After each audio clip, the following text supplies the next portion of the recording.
Bill of landing विधेयक का स्वागत किया गया, जो देश की सबसे बड़ी बंदरगाह विकास परियोजना को गति देगा तथा भारत के समुद्री व्यापार को नई दिशा देगा। यह महत्वपूर्ण विधेयक भारत की सबसे बड़ी बंदरगाह परियोजना वधुवन पोर्ट की क्षमता को और बढ़ाएगा। साथ ही पालघर जिले का औद्योगिक और आर्थिक विकास तेजी से होगा। इससे न केवल पालघर को बल्कि पूरे देश की अर्थव्यवस्था को बहुत लाभ होगा। यह एक कानूनी दस्तावेज है और माल ढुलाई के लेन देन के लिए आवश्यक है। माल ढुलाई अनुबंध का प्रमाण, माल की प्राप्ति दिखाने वाली रसीद, माल के स्वामित्व का दस्तावेज, शिपमेंट का आधिकारिक प्रमाण अंतर्राष्ट्रीय शिपिंग लेन देन को सुविधाजनक बनाने में मदद करेगा।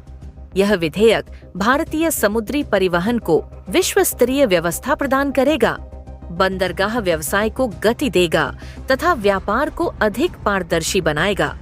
इस महत्वपूर्ण निर्णय का स्वागत करें, जो महाराष्ट्र और पालघर जिले की प्रगति को गति देगा। श्री हेमंत सवरा, प्लीज।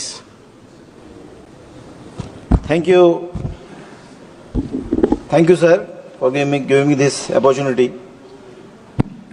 मैं लैंडिंग बिल जो इंट्रोड्यूस किया है सरकार ने, उसका बहुत स्वागत करता हूं। लैंडिंग बिल के तहत जो डॉक्यूमेंट बनेगा, मुझे लगता है कि it's a vital document in shipping that serve as receipt, contract and document of title for good being transported. It is used to ensure that goods are handled, delivered, and legally transferred correctly. It is the key to unlocking international logistics. मैं हमारे देश के यशस्वी पंतप्रधान माननीय नरेंद्र मोदी जी को और port minister mister Sonowal sir को बहुत बहुत धन्यवाद देता हूं कि एक मल्टी मॉडल कनेक्टिविटी के तहत भारत का, इंडिया का सबसे बड़ा पोर्ट वाधवन पोर्ट जो पालघर में आ रहा है, वो इंट्रोड्यूस करने के लिए, और जिसका उद्घाटन उन्होंने खुद स्वयं आके किया। पोर्ट मिनिस्टर सोनोवाल सर खुद 3 बार वहाँ आके पूरा जायजा लिया, और मुझे लगता है कि ये लैंडिंग बिल इसके लिए बहुत इम्पोर्टेंट रहेगा कि वाधवन पोर्ट जो आ रहा है, उसके तहत जो ट्रांसपोर्टेशन होगा वो पूरे it will change the economy of not only Palghar but also India. मुझे लगता है कि जो पालघर डिस्ट्रिक्ट का जो कोस्टल एरिया करीब 112 किलोमीटर का है, पोर्ट पूरा समुद्र में बन रहा है 1500 हेक्टेयर में। उसके लिए डेडिकेटेड रेलवे है, डेडिकेटेड हाईवे है, रेलवे है, दहानू नासिक रेलवे भी बन रही है। कनेक्टिविटी जो और पैदा हो रही है वो समृद्धि की तरह मुंबई नागपुर समृद्धि हाईवे को भी कनेक्टिविटी दी जा रही है। उसके आगे हम देख रहे हैं कि वाटरवेज भी वहाँ पे कनेक्टिविटी पैदा होगी जो समुद्र और नदी को भी जोड़ेगी। उसके तहत महाराष्ट्र गवर्नमेंट ने, माननीय मुख्यमंत्री देवेंद्र जी ने चौथी मुंबई की घोषणा की है। तो इसके लिए मैं उनका धन्यवाद देता हूं कि डेवलपमेंट बहुत जोर से होने वाला है।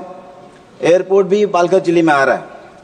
तो ये सब हम देखे जाए तो एम्प्लॉयमेंट और सेल्फ एम्प्लॉयमेंट करीब 10 लाख के ऊपर होने वाले हैं। जो पालघर में इंडस्ट्रियल एरिया है, वहाँ से जो माल पैदा हुआ, गुड्स पैदा हो गए, एमएसएमई है, फिशिंग बहुत बड़े पैमाने पर होता है। एग्रीकल्चर के तहत जो गुड्स पैदा होते हैं, चीकू है, कोकोनट है, फ्लावर्स है, फ्रूट्स है, उसके लिए ये सब लैंडिंग बिल का इम्पोर्टेंस बहुत अच्छा साबित होगा।